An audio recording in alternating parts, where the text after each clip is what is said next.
It's 2 a.m. You wake up sweaty, your throat hurts, your head is pounding, and your first thought is, something is wrong with me. But what if that feeling is backwards? What if the fever, the pain, even the exhaustion are not signs that your body is failing, but signs that it's doing something ancient, brutal, and incredibly smart? When you hear prehistoric medicine, you probably imagine people getting sick and just dying. No hospitals, no antibiotics, no painkillers. End of story. But that picture is too simple, because the first form of medicine was not a building, it was attention. Stop the bleeding.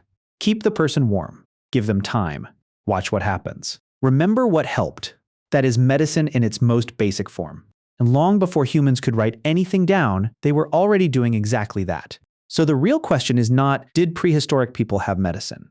The real question is, how much could a human body survive with only care, memory, and trial and error? One of the strangest answers comes from skeletons.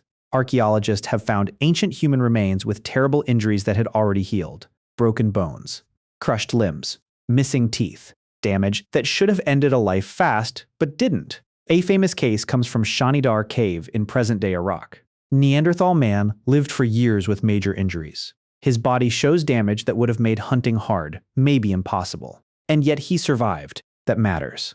Because if someone that injured stayed alive, it usually means one thing. Other people kept him alive. Food was shared, time was given. Pain was endured together. In other words, before medicine was chemistry, it was care.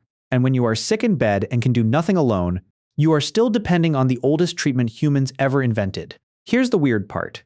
The most shocking proof that prehistoric people could treat illness is not what they used, is who survived. Because some of the best evidence for ancient medicine is a person who should have died, but didn't. That idea shows up again and again in the bones. Healed fractures tell a story, not just of injury, but of recovery. Badly broken leg does not heal well if you keep running on it. Shattered arm does not mend if nobody protects it. A weak person does not survive infection if nobody slows life down around them. So when scientists find bones that healed in roughly stable positions, they are seeing more than biology. They are seeing behavior, maybe splinting, maybe carrying, maybe simple rest forced by the group. Not modern medicine, but not chaos either. This is the part most people miss. Treatment did not begin when humans learned the names of diseases. Treatment began when humans noticed that some actions increased the odds of survival. Honestly, that is still how your body feels to you now. You usually don't know the biochemical name. You just know what makes it worse, what makes it easier, and when you need to stop. Quick question.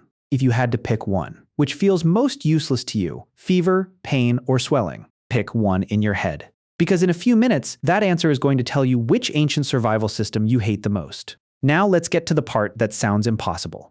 Prehistoric skulls have been found with holes cut into them and signs of healing around the edges. This procedure is called trepanation. Basically, opening the skull. Sounds insane, and sometimes it probably was desperate, ritual, or wrong.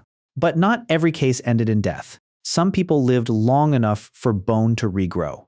That means at least some of these procedures were survived. Not guessed at once, survived. Then there's the teeth. At Mehrgarh, in what is now Pakistan, researchers found evidence that people were drilling teeth thousands of years ago. Not metaphorically, actually drilling them. Imagine the pain. Then imagine doing it anyway.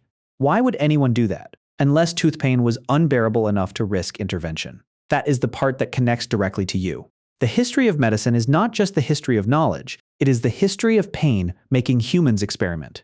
Remember that question. How do you know a treatment worked if the patient lived thousands of years ago? Anthropologists found the answer in bone. And once you see what healed skulls and drilled teeth can reveal, you stop thinking of prehistory as blind guesswork. Of course, not all treatment was cutting and drilling. A lot of it was probably observation. Which leaves help? Which plant calms pain? Which sap seals a wound? Which food makes sickness worse? This is where prehistoric medicine starts to look less ridiculous and more familiar. Because some natural substances really do have useful effects. Honey can slow microbial growth in wounds. Certain tree barks contain compounds related to pain relief. And even some animals today appear to self-medicate with plants when they are sick. That does not mean every ancient remedy worked. Far from it. A lot of things probably failed. Some were symbolic. Some were dangerous. But failure is not the opposite of medicine. Experiment is. That is how medicine starts. Not with certainty, but with patterns. And if you have ever kept doing a weird little routine, because for some reason it helps, then you already understand the mindset better than you think. Now back to your answer. Fever, pain, swelling. The reactions you hate most may be the oldest ones your body has. Fever can make it harder for some microbes to thrive. Inflammation brings blood flow, immune cells, and repair signals to damaged tissue. Pain forces behavior change. It makes you stop. That last one is brutal, but useful. If injuries did not hurt, you would keep using damaged tissue until you destroyed it. If infection did not exhaust you, you might keep spending energy you needed to survive it. Swelling never happened, repair would not mobilize the same way. These systems are messy. They can overreact. They can become dangerous. Modern medicine matters because sometimes these ancient alarms go too far.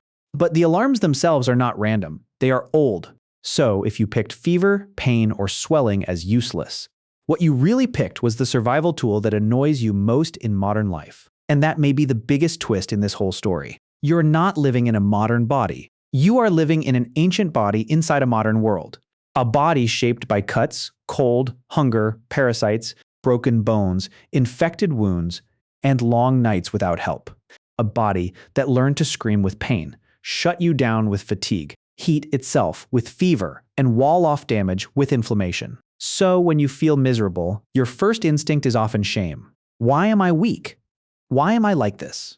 Why can't my body just work normally? But a lot of what you call not working normally, actually your body doing exactly what it was built to do, just in a world where the old signals now feel inconvenient, scary, or out of place. That does not mean every symptom is good. It does mean your body is not as stupid as discomfort makes it feel. You are still carrying Stone Age survival code. And sometimes what feels like failure is really defense. Save this for the next time you wake up with a fever, stare at a swollen cut, or panic because your body suddenly hurts for no obvious reason. You may need the reminder that not every miserable feeling is a mistake. Sometimes it's your oldest software trying to keep you alive.